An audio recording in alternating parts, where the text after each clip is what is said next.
Simpelnya banyak anak muda sekarang, terutama pria ya, itu punya sifat mageran, Bagus. keraguan diri yang tinggi sekali. Dia keluar rumah itu punya rasa takut yang sesimpel takut, lu udah gemukan ya, lu gue lihat gak ada kerja ya, Takut itu diajak ngomong udah ya. paling rendah diri gitu. Iya, Padahal betul. kalau dikontekskan ke zaman-zaman Kesultanan Al-Fatih, itu keberanian atau rasa takutnya beda. Udah di level kita keluar nih mati nih, kita keluar nih melawan musuh. Apa yang harusnya dikontekskan ke zaman sekarang? Pertama gini, kalau kamu punya distraksi, berarti kamu beruntung. Karena kalau kamu punya distraksi, berarti kamu punya tujuan kan. Yang aku takut adalah anak-anak zaman sekarang bukan punya distraksi, tapi mereka nggak punya tujuan sebenarnya. Kebalik ya. Nah, kalau orang nggak punya tujuan, seluruh hidupnya tuh distraksi sebenarnya.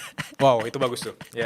Makanya maksud tuh gini, kadang-kadang ada orang bilang, Ustadz gimana agar saya bisa fokus? Aku tanya tujuan hidupmu apa? Dia bilang aku juga masih nyari. Lah, kok lu nanya fokus padahal lu nggak ada tujuan hidup? Maksudnya, gimana bisa ada orang bisa fokus kalau dia nggak tahu kemana dia harus mengarah gitu maksudnya? Fokus itu adalah pilihan pandangan. Nah, pilihan pandangan itu baru bisa terjadi kalau kamu sudah menentukan kamu memandang kemana gitu maksudnya.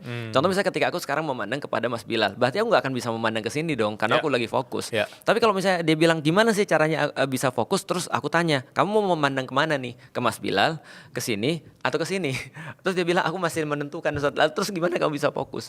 Jadi yang aku khawatirkan adalah distraksi itu, yang aku khawatirkan bukan distraksi tapi hidup mereka nggak punya tujuan. Nah, maka yang pertama adalah yang bisa kita ambil daripada Muhammad Al-Fatih, hidup dia benar-benar punya visi. Itu yang pertama tuh. Dan visi dia itu dicantolin langsung pada Rasulullah Muhammad SAW.